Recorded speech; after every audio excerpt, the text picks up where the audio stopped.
ಒಡವೆಗಳು ಅಂದರೆ ಒಡವೆ ಅಂದ್ರೂ ಅದು ಲಕ್ಷ್ಮಿನೇ. ಈ ಥರ ಒಡವೆಗಳು ಯಾರಿಗೋ ಕೊಟ್ಟು ಲಾಕ್ ಆಗಿಬಿಟ್ಟಿರ್ತೀರ, ಅದು ಕೊಡ್ತಾನೆ ಇರೋದಿಲ್ಲ. ಮತ್ತು ನಿಮ್ಮ ಒಡವೆಗಳೆಲ್ಲ ಲೋನ್ ಬ್ಯಾಂಕಲ್ಲಿ ಹೋಗಿ ಬ್ಲರ್ಜ್ ಆಗಿಬಿಟ್ಟಿರುತ್ತೆ. ಆಷಾಢ ಮಾಸದ ಶುಕ್ರವಾರದಲ್ಲಿ ಲಕ್ಷ್ಮಿಯನ್ನು ಹೇಗೆ, ಅದರಲ್ಲೂ ಶೀಘ್ರವಾಗಿ ಲಕ್ಷ್ಮಿ ಪ್ರಾಪ್ತಿ ಮಾಡಿಕೊಳ್ಳೋದು ಹೇಗೆ? ಹೋಲ್ಡ್ ಆಗಿರ್ತಕ್ಕಂಥ ಅಮೌಂಟು ನಿಮಗೆ ಬರಬೇಕಾಗಿರುವಂತಹ ಲಕ್ಷ್ಮಿ ನಿಮಗೆ ಇಮ್ಮಿಡಿಯೇಟಾಗಿ ಬಂದು ತಲುಪಬೇಕು ಅಂತಂದರೆ ಏನು ಮಾಡಬೇಕು? ಪ್ರಾಮಾಣಿಕವಾಗಿ ಕೆಲಸ ಮಾಡಿರ್ತೀರ, ಸ್ಯಾಲ್ರಿನೇ ರಿಲೀಸ್ ಆಗ್ತಾ ಇರಲ್ಲ. ರಸ್ತೆ ಟೆಂಡರ್ ಆಗಿರ್ಬೋದು, ಯಾವುದೇ ಥರದ ಟೆಂಡರ್ಗಳನ್ನು ತೊಗೊಂಡಿರ್ತಾರೆ, ಸರ್ಕಾರದಿಂದ ಫಂಡೇ ರಿಲೀಸ್ ಆಗ್ತಾ ಇರೋದಿಲ್ಲ. ಫಂಡ್ಗಳನ್ನು ಹಾಕಿರ್ತೀರ, ಹೂಡಿಕೆಗಳನ್ನು ಮಾಡಿರ್ತೀರ. ಸೊ ಈ ಹೂಡಿಕೆಗಳಲ್ಲೂ ಕೂಡ ನಿಮಗೆ ಒಂದು ನಿರೀಕ್ಷಿತವಾದಂತಹ ಮೊತ್ತ ಅನ್ನೋದು ಸಿಗ್ತಾ ಇರೋದಿಲ್ಲ. ಸೊ ಕಾರ್ EMI, ಮನೆ ಬಾಡಿಗೆ ಈ ಥರದ್ದೆಲ್ಲ ಕಟ್ಟೋಕ್ಕಾಗೋದಿಲ್ಲ. ಸೊ ನಮಗೆ ಬರಬೇಕಾಗಿರೋದು ಬರದೇ ಇದ್ದಾಗ ನಾವೇನು ಮಾಡ್ತೀವಿ, ಮತ್ತೊಬ್ಬರ ಹತ್ರ ತೆಗೆದುಕೊಳ್ಳುವಂಥ ಪರಿಸ್ಥಿತಿ ಆಗುತ್ತೆ. ನಮಸ್ತೆ ವೀಕ್ಷಕರೇ, ನಾನು ನಿಮ್ಮ ಮೈಸೂರಿನ ಶ್ರೀನಿವಾಸನ್. ವೀಕ್ಷಕರೇ, ಈ ಒಂದು ಸಂಚಿಕೆಯಲ್ಲಿ ಬಹಳ ಅದ್ಭುತವಾದಂತಹ, ಬಹಳ ಉಪಯುಕ್ತವಾದಂತಹ, ಎಲ್ಲರೂ ಮಾಡಲೇಬೇಕಾದಂತಹ ಒಂದು ಮಾಹಿತಿಯನ್ನು ನಿಮಗೆ ತಿಳಿಸ್ತಾ ಇದ್ದೀನಿ. ಏನಪ್ಪ ಮಾಹಿತಿ ಅಂತಂದರೆ, ಇವತ್ತು ಆಷಾಢ ಮಾಸದ ಶುಕ್ರವಾರದಲ್ಲಿ ವಿಶೇಷವಾಗಿ ಲಕ್ಷ್ಮಿಯನ್ನು ಹೇಗೆ, ಅದರಲ್ಲೂ ಶೀಘ್ರವಾಗಿ ಲಕ್ಷ್ಮಿ ಪ್ರಾಪ್ತಿ ಮಾಡಿಕೊಳ್ಳೋದು ಹೇಗೆ? ಏನಪ್ಪ ಶೀಘ್ರವಾದ ಲಕ್ಷ್ಮಿ ಅಂತಂದರೆ, ಇವತ್ತು ನೀವು ಯಾವುದೋ ಒಂದು ಪ್ರಾಜೆಕ್ಟ್ ಮಾಡಿರ್ತೀರ, ಅದರಲ್ಲಿ ಅಮೌಂಟು ಹೋಲ್ಡ್ ಆಗಿರುತ್ತದೆ, ಬಂದಿರಲ್ಲ. ಸೊ ಮತ್ತು ಯಾವುದೋ ಒಂದು ಕೆಲಸ ಮಾಡಿರ್ತೀರ, ಅದಕ್ಕೆ ನಿಮಗೆ ಇನ್ನೂ ದುಡ್ಡೇ ಕೊಟ್ಟಿರಲ್ಲ ಅಂಥ ದುಡ್ಡುಗಳು. ಮತ್ತು ಇವತ್ತು ಯಾರಿಗೂ ನೀವು ಸಾಲ ಕೊಟ್ಟಿರ್ತೀರ, ಅದು ನಿಮಗೆ ಬರ್ತಾ ಇರಲ್ಲ. ಮತ್ತು ಆಲ್ಮೋಸ್ಟು ಹೇಗೆ ಅಂದರೆ, ಇವತ್ತೊಂದು ಟೆಂಡರನ್ನು ತಗೊಂಡು ಕೆಲಸ ಕಂಪ್ಲೀಟ್ ಮಾಡಿರ್ತೀರ, ಸೊ ಅದರದ್ದು ನಿಮಗೆ ಅಮೌಂಟು ಹೋಲ್ಡ್ ಆಗಿರ್ತದೆ. ಸೊ ಡಿಪಾರ್ಟ್ಮೆಂಟಿಂದ ಆಗಿರ್ಬೋದು, ಕೊಡುವಂಥವರಿಂದ ಆಗಿರ್ಬೋದು, ಯಾವ ಕಡೆಯಿಂದನೂ ಬರ್ತಾ ಇರಲ್ಲ. ತುಂಬಾ ಒಂದು ಅಡೆತಡೆ ಆಗ್ತಾ ಇರ್ತದೆ. ಸೊ ಈ ರೀತಿಯಾಗಿ ಶೀಘ್ರವಾಗಿ ನಿಮಗೆ ಹೋಲ್ಡ್ ಆಗಿರ್ತಕ್ಕಂಥ ಅಮೌಂಟು, ನಿಮಗೆ ಬರಬೇಕಾಗಿರುವಂತಹ ಲಕ್ಷ್ಮಿ ನಿಮಗೆ ಇಮ್ಮಿಡಿಯೇಟಾಗಿ ಬಂದು ತಲುಪಬೇಕು ಅಂತಂದರೆ ಏನು ಮಾಡಬೇಕು? ಸೊ ಸಹಜವಾಗಿ ಎಷ್ಟೋ ಜನಗಳು ಕೆಲಸ ಮಾಡ್ಕೊಳ್ತಾರೆ. ಇವತ್ತು ಅಂಗಡಿಗಳಲ್ಲಿ, ವ್ಯಾಪಾರ ವ್ಯವಹಾರಗಳಲ್ಲಿ ತಿಂಗಳುಗಟ್ಟಲೆ ಒಂದು ರೇಷನನ್ನು ತಗೊಂಡು ಇಂಥ ದಿನ ಕೊಡ್ತಾರೆ ಅನ್ನುವಂಥದ್ದು ಇರುತ್ತೆ. ಅದು ಕೊಡದೇ ಸತಾಯಿಸ್ತಾ ಇರ್ತಾರೆ. ಕೆಲವೊಂದು ದಿನಗಳಲ್ಲಿ ಕೆಲವೊಬ್ಬರು ಸಾಲ ತೊಗೊಂಡಿರ್ತಾರೆ, ಸಾಲ ತೆಗೆದುಕೊಂಡು ವಾಪಸ್ಸೇ ಕೊಡ್ತಾ ಇರೋದಿಲ್ಲ. ಮತ್ತು ಇವತ್ತು ನಿಮಗೆ ಪ್ರಾಮಾಣಿಕವಾಗಿ ಕೆಲಸ ಮಾಡಿರ್ತೀರ, ಸ್ಯಾಲ್ರಿನೇ ರಿಲೀಸ್ ಆಗ್ತಾ ಇರಲ್ಲ. ಏನೋ ಒಂದು ಪ್ರಾಬ್ಲಮ್ಮು, ಲಾಕ್ ಆಗಿಬಿಟ್ಟಿರುತ್ತೆ, ಸ್ಯಾಲ್ರಿ ರಿಲೀಸ್ ಆಗ್ತಾ ಇರಲ್ಲ. ಮತ್ತು ಕೆಲವೊಬ್ಬರಿಗೆ ಏನಾಗಿರ್ತದೆ, ಟೆಂಡರ್ಗಳನ್ನು ತೊಗೊಂಡಿರ್ತಾರೆ. ಸೊ ರಸ್ತೆ ಟೆಂಡರ್ ಆಗಿರ್ಬೋದು, ಯಾವುದೇ ಥರದ ಟೆಂಡರ್ಗಳನ್ನು ತೊಗೊಂಡಿರ್ತಾರೆ, ಸರ್ಕಾರದಿಂದ ಫಂಡೇ ರಿಲೀಸ್ ಆಗ್ತಾ ಇರೋದಿಲ್ಲ. ಮತ್ತು ಕೆಲವೊಂದು ವ್ಯವಸ್ಥೆ ಹೇಗೆ ಅಂತಂದರೆ, ಇವತ್ತು ಕಟ್ಟಡ ಕಟ್ಟಿರ್ತಾರೆ, ಪಾಪ ಓನರ್ ಕಡೆಯಿಂದ ದುಡ್ಡೇ ಕೊಡ್ತಾ ಇರೋದಿಲ್ಲ, ಎಲ್ಲ ಹೋಲ್ಡ್ ಆಗಿಬಿಟ್ಟಿರುತ್ತೆ. ಸೊ ಹೀಗೆ ನಿಮಗೆ ಬರಬೇಕಾಗಿರ್ತಕ್ಕಂತಹ ಮೊತ್ತ ಲಕ್ಷ್ಮಿ ನಿಮಗೆ ಸ್ಟ್ರಕ್ ಆಗಿಬಿಟ್ಟಿರುತ್ತೆ, ಬರದೆ. ಹಾಗಾಗಿ ನೀವು ಯಾವುದು ಮಾಡೋಕ್ಕಾಗದೆ ಸಮಸ್ಯೆಯನ್ನು ಗುರಿಯಾಗಿರ್ತೀರ. ಮತ್ತು ಕೆಲವೊಂದು ಫಂಡ್ಗಳನ್ನು ಹಾಕಿರ್ತೀರ, ಹೂಡಿಕೆಗಳನ್ನು ಮಾಡಿರ್ತೀರ. ಸೊ ಈ ಹೂಡಿಕೆಗಳಲ್ಲೂ ಕೂಡ ನಿಮಗೆ ಒಂದು ನಿರೀಕ್ಷಿತವಾದಂತಹ ಮೊತ್ತ ಅನ್ನೋದು ಸಿಗ್ತಾ ಇರೋದಿಲ್ಲ. ಸೊ ಬರೀ ಹೂಡಿಕೆಗಳನ್ನು ಮಾಡ್ತಾನೆ ಇರ್ತೀರ, ಇನ್ವೆಸ್ಟ್ ಮಾಡ್ತಾನೆ ಇರ್ತೀರ, ನೀವು ನಿರೀಕ್ಷೆ ಮಾಡಿದಂತಹ ಲಾಭವನ್ನು ಪಡ್ಕೊಳ್ಳೋಕ್ಕಾಗ್ತಾ ಇರೋದಿರಲ್ಲ. ತುಂಬಾ ಸಮಸ್ಯೆಗಳನ್ನು ಅನುಭವಿಸ್ತಾ ಇರ್ತೀರ. ಇವತ್ತು ಲಕ್ಷ್ಮಿ ಇದ್ರೇ ಎಲ್ಲ ಥರದ ಕಾರ್ಯಗಳು ನೆರವೇರುವಂಥದ್ದು. ಅದು ನಮಗೆ ಎಲ್ಲೋ ಒಂದು ಕಡೆ ಹೋಲ್ಡ್ ಆಗ್ತಾ ಇದೆ ಅಂದಾಗ ಮನೆ ಅನ್ನತಕ್ಕಂಥದ್ದು ರವ ನರಕ ಆಗ್ಬಿಡ್ತದೆ. ಯಾಕಂದರೆ ಇವತ್ತು ಅದು ಬಂದಿಲ್ಲ ಅಂದರೆ ಮಕ್ಕಳಿಗೆ ಫೀಸ್ ಕಟ್ಟೋಕ್ಕಾಗಲ್ಲ, ವಿಶೇಷವಾಗಿ ಏನು ಪರ್ಚೇಸ್ ಮಾಡ್ಕೊಳ್ಳೋಕ್ಕಾಗಲ್ಲ, ಮನೆಯಲ್ಲಿ ಊಟ ತಿಂಡಿ ವ್ಯವಸ್ಥೆ ಇತ್ಯಾದಿ ವೇಷಭೂಷಣ ವೈಭವದ ಜೀವನವನ್ನು ಮಾಡೋಕ್ಕಾಗೋದಿಲ್ಲ. ಸೊ ಕಾರ್ EMI, ಮನೆ ಬಾಡಿಗೆ ಈ ಥರದ್ದೆಲ್ಲ ಕಟ್ಟೋಕ್ಕಾಗೋದಿಲ್ಲ. ಸೊ ನಮಗೆ ಬರಬೇಕಾಗಿರೋದು ಬರದೇ ಇದ್ದಾಗ ನಾವೇನು ಮಾಡ್ತೀವಿ, ಮತ್ತೊಬ್ಬರ ಹತ್ರ ತೆಗೆದುಕೊಳ್ಳುವಂಥ ಪರಿಸ್ಥಿತಿ ಆಗುತ್ತೆ. ಸೊ ಈ ರೀತಿ ತೆಗೆದುಕೊಳ್ಳುವಂಥದ್ದು ನಮಗೇನು ಸುಲಭವಾಗಿ ಕೊಡ್ತಾರಾ?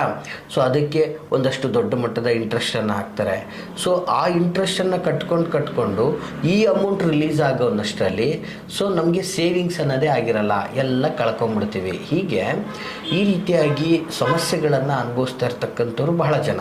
ಈ ಥರ ತೊಂದರೆಗಳಿಂದ ನಮಗೆ ಪಾರಾಗಲಿಕ್ಕೆ ಒಂದು ಕಾರ್ಯಕ್ರಮ ಮಾಡಿ ಗುರುಗಳೇ ಅಂಥೇಳಿ ಭಾಳಷ್ಟು ಜನಗಳು ಕೇಳಿದ್ರಿಂದ ಈ ಒಂದು ಅದ್ಭುತವಾದಂತಹ ಒಂದು ತಂತ್ರವನ್ನು ನಾನು ನಿಮಗೆ ಹೇಳ್ತಾ ಇದ್ದೀನಿ. ನೋಡಿ, ಇದು ವಿಶೇಷವಾಗಿ ಆಷಾಢ ಮಾಸದ ಶುಕ್ರವಾರದ ದಿನಗಳಲ್ಲಿ ಈ ಒಂದು ಕ್ರಮವನ್ನು ನಿರಂತರವಾಗಿ ಮಾಡ್ತಾ ಬಂದರೆ ಅದ್ಭುತವಾದಂತಹ ಲಕ್ಷ್ಮಿ ಪ್ರಾಪ್ತಿ ನಿಮಗಾಗ್ತದೆ. ಕೆಲವೊಂದು ಹೊಸ ಪ್ರಾಜೆಕ್ಟ್ಗಳು ಬಂದಿರುತ್ತೆ, ಆ ಪ್ರಾಜೆಕ್ಟ್ಗಳು ಮಾಡೋದಕ್ಕೆ ಹಣ ಇರೋದಿಲ್ಲ, ಯಾಕಂದರೆ ಹಳೆ ಪ್ರಾಜೆಕ್ಟಿಂದ ದುಡ್ಡೇ ನಿಮಗೆ ಬಂದಿರೋದಿಲ್ಲ. ಈ ಥರ ಲಾಕ್ ಆಗಿಬಿಟ್ಟಿರುತ್ತೆ. ಆಮೇಲೆ ನಿಮ್ಮ ಒಡವೆಗಳು, ಅಂದರೆ ಒಡವೆ ಅಂದ್ರೂ ಅದು ಲಕ್ಷ್ಮಿನೇ. ಈ ಥರ ಒಡವೆಗಳು ಯಾರಿಗೋ ಕೊಟ್ಟು ಲಾಕ್ ಆಗಿಬಿಟ್ಟಿರ್ತೀರ, ಅದು ಕೊಡ್ತಾನೆ ಇರೋದಿಲ್ಲ. ಮತ್ತು ನಿಮ್ಮ ಒಡವೆಗಳೆಲ್ಲ ಲೋನ್ ಬ್ಯಾಂಕಲ್ಲಿ ಹೋಗಿ ಬ್ಲರ್ಜ್ ಆಗಿಬಿಟ್ಟಿರುತ್ತೆ. ಸೊ ಈ ಥರದ್ದೆಲ್ಲ ಸಮಸ್ಯೆಗಳಿಂದ ನರಳ್ತಾ ಇರ್ತಾರೆ. ಸೊ ನೋಡಿ, ಈ ರೀತಿಯಾಗಿ ಸಂಕಷ್ಟ ಅನುಭವಿಸ್ತಾ ಇರ್ತಕ್ಕಂಥವ್ರು ಈ ಆಷಾಢ ಶುಕ್ರವಾರದ ದಿನ ಈ ಒಂದು ತಂತ್ರವನ್ನು ನೀವು ಮಾಡಿ ಬಹಳ ಅದ್ಭುತವಾಗಿ ನಿಮಗೆ ರಿಸಲ್ಟನ್ನು ಕೊಡ್ತದೆ. ಏನಪ್ಪ ಆ ಒಂದು ತಂತ್ರ? ಬಹಳ ಸುಲಭವಾದಂಥ ತಂತ್ರ ವೀಕ್ಷಕರೇ. ನೋಡಿ ವೀಕ್ಷಕರೇ, ಇದು ವಿಶೇಷವಾಗಿ ಕಮಲದ ಬೀಜ.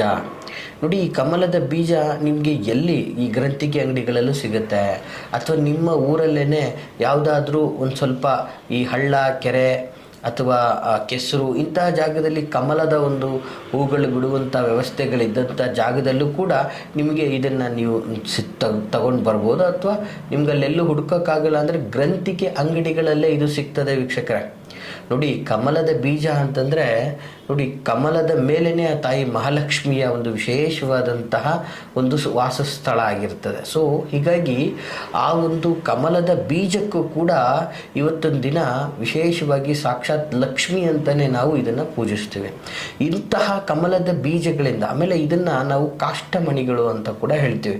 ನಮ್ಮ ದೈವಿಕ ಶಾಸ್ತ್ರದಲ್ಲಿ, ತಂತ್ರಶಾಸ್ತ್ರದಲ್ಲಿ ಸಾತ್ವಿಕ ಪೂಜೆಗಳಿಗೆ ಈ ಥರದ ಒಂದಷ್ಟು ಕಮಲ ಬೀಜಗಳಿಂದ ನೀವು ಲಕ್ಷ್ಮಿಯನ್ನು ಪ್ರಾಪ್ತಿ ಮಾಡಿಕೊಳ್ಬಹುದಾದಂತಹ ವಿಶೇಷ ತಂತ್ರಗಳಿದೆ. ಅದರಲ್ಲಿ ಬಹಳ ಪವರ್ಫುಲ್ ಆದಂತಹ, ಶಕ್ತಿಶಾಲಿಯುತವಾದಂತಹ, ಶೀಘ್ರವಾಗಿ ರಿಸಲ್ಟ್ ಕೊಡುವಂತಹ ಒಂದು ತಂತ್ರವನ್ನು ನಾನು ನಿಮ್ಮ ಮುಂದೆ ಇಡ್ತಾ ಇದ್ದೀನಿ ವೀಕ್ಷಕರೇ. ಸರಿಯಾದ ರೀತಿಯಲ್ಲಿ ನೋಟ್ ಮಾಡ್ಕೊಳ್ಳಿ.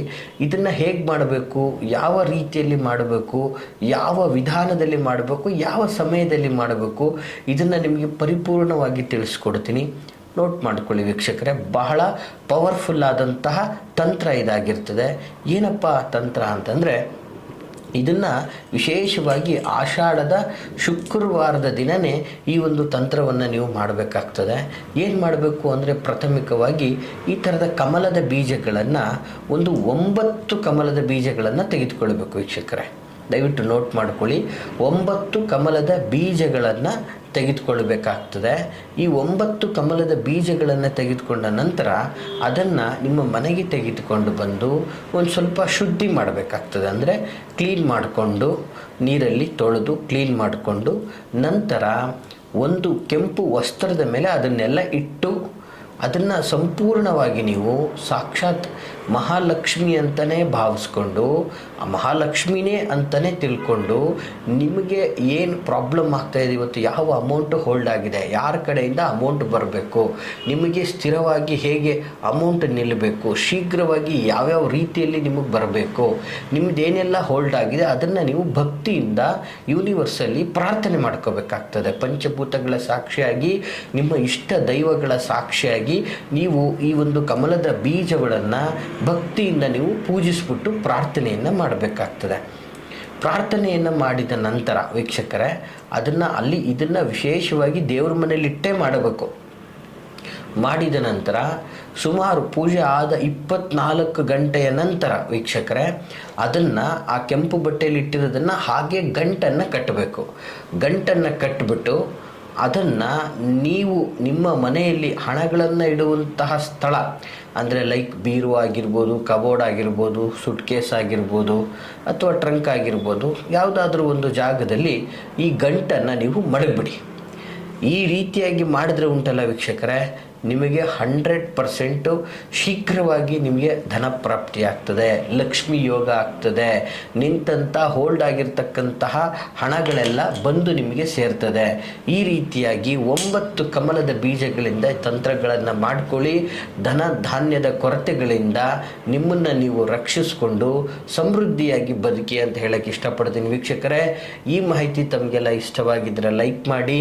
ಹಾಗೆ ಯಾರೆಲ್ಲ ಈ ಥರ ಸಂಕಷ್ಟಗಳನ್ನು ಅನುಭವಿಸ್ತಾ ಇದ್ದೀರಿ ಅವರಿಗೆ ತಪ್ಪದೆ ಈ ಒಂದು ವಿಡಿಯೋವನ್ನು ಶೇರ್ ಮಾಡಿ ಅಂತ ಹೇಳ್ತಾ, ನಾವಿರುವಂತಹ ವಿಳಾಸ ಮೈಸೂರಿನ ವಿಜಯನಗರ 2ನೇ ಹಂತ KD ಸರ್ಕಲಲ್ಲಿ ನಮ್ಮ ಕಚೇರಿ ಲಭ್ಯವಿರ್ತಕ್ಕಂಥದ್ದು. ನಿಮ್ಮ ಯಾವುದೇ ಥರದ ಸಂಕಷ್ಟಗಳನ್ನು ಮುಕ್ತವಾಗಿ ನಮ್ಮೊಟ್ಟಿಗೆ ಸಮಾಲೋಚನೆ ಮಾಡಲು ವಿಡಿಯೋದಲ್ಲಿ ಕಾಣ್ತಾ ಇರ್ತಕ್ಕಂತಹ ಸಂಖ್ಯೆಗೆ ಕರೆ ಮಾಡಿ ಅಂತ ಹೇಳ್ತಾ, ಎಲ್ರಿಗೂ ಶುಭವಾಗಲಿ. ನಮಸ್ಕಾರ.